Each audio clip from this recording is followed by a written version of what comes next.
Hello everyone, welcome back to Bridge is for Everyone. My name's Jad. This is topic 7 in the extension series. The topic for this video is Advanced Point Count.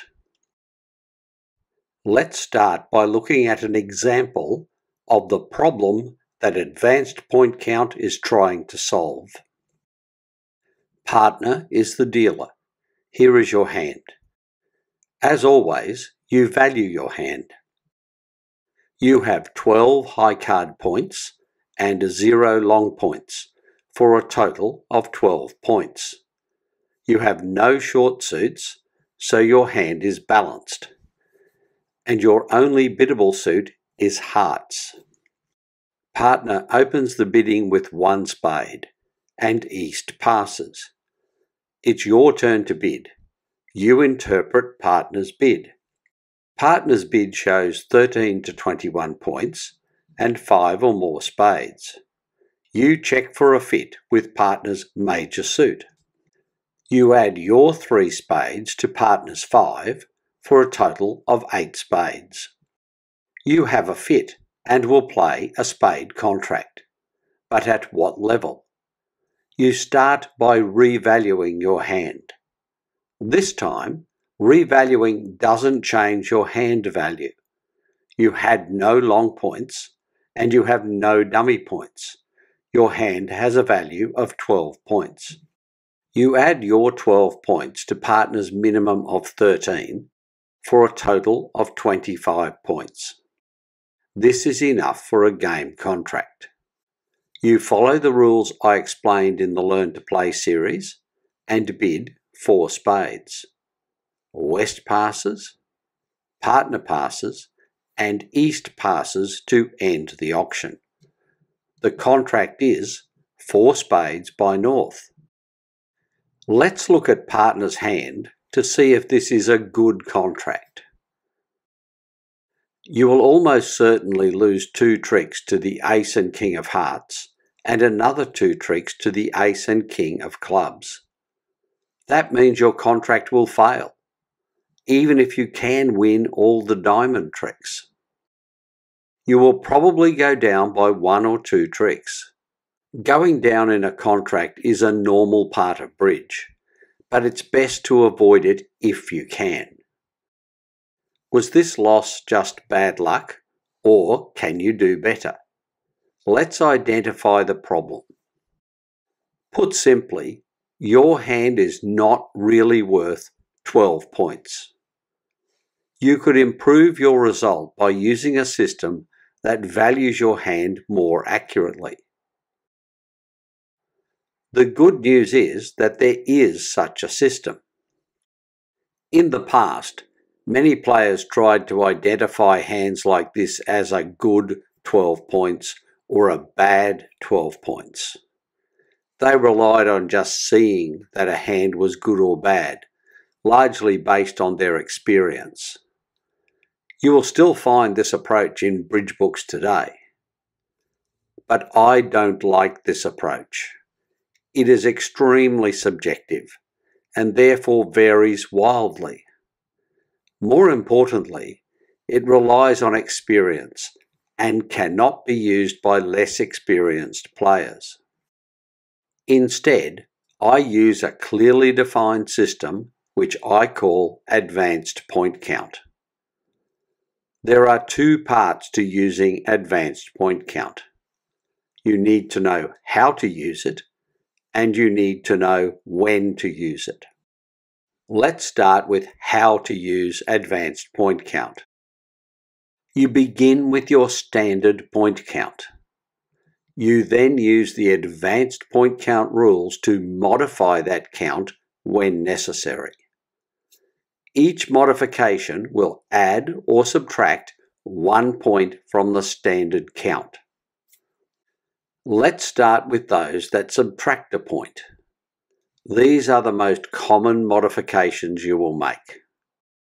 Subtract 1 point for a flat hand. Even in a no-trump contract, a flat hand is not ideal. In a suit contract, it makes ruffing almost impossible. If your hand has more queens and jacks than it has aces and kings, subtract 1 point.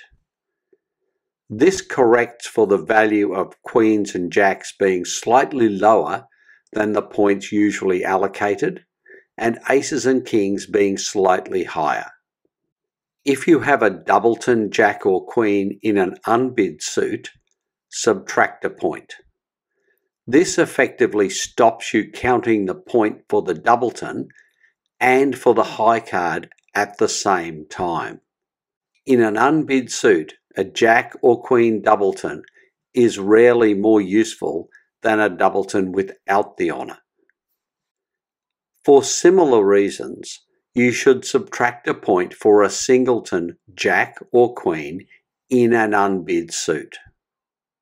If you have the king and 1 or 2 additional cards in a suit which is bid by your left-hand opponent, subtract a point. Your king is very susceptible to being finessed. Now let's look at reasons to add a point to your standard count. Unfortunately, there are far fewer positive modifications than negative. Usually, you can add 1 point if you hold all 4 aces. But be careful. Don't do this if they are your only high card points and partner is weak. Also, add 1 point if you hold the king in a suit bid by your right-hand opponent. Your king is less susceptible to a finesse than usual and may well take a trick.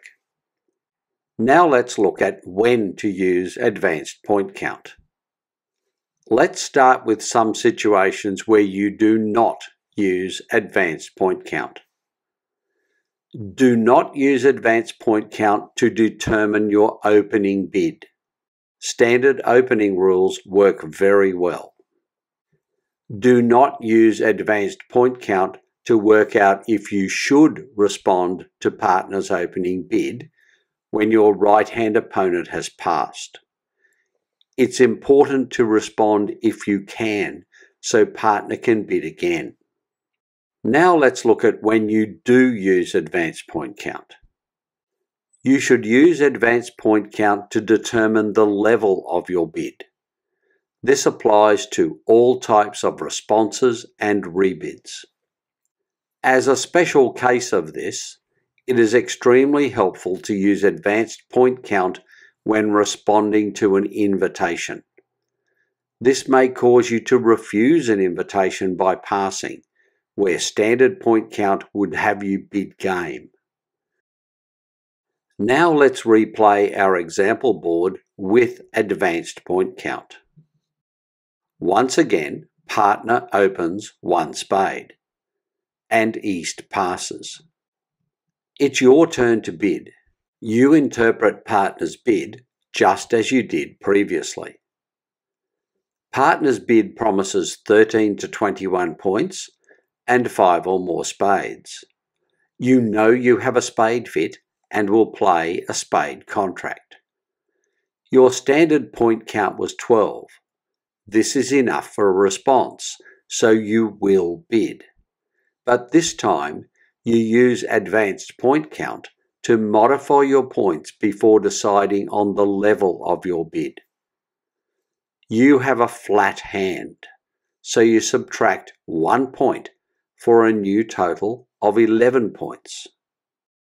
You have 4 cards that are jacks or queens and only 2 that are aces or kings, so you subtract another point. Your hand is now valued at 10 points. None of the other advanced point count rules apply to your hand. You use the standard bidding rules for a hand valued at 10 points. You bid 3 spades. West passes. As you have seen, partner has a minimum hand worth only 13 points, so partner passes, and East passes to end the auction. This time the contract is 3 spades by North. Let's look again at partner's hand to see if this is a good contract. You will still lose 2 heart tricks and 2 club tricks, but this does not defeat your contract. With reasonable play, you should make 9 tricks and gain a small positive score. You will certainly score better than those that play a game contract. I recommend that you use advanced point count as soon as you feel capable. This is one of the rare times where you do not have to wait for partner to be ready. Your partnership will benefit even if only one of you is using advanced point count. There are no implications to consider when using advanced point count. It is not something you need to record on your system card because it is simply a formalization of good judgment.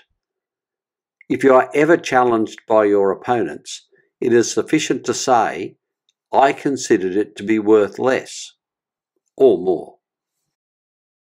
This video explained how and when to use advanced point count.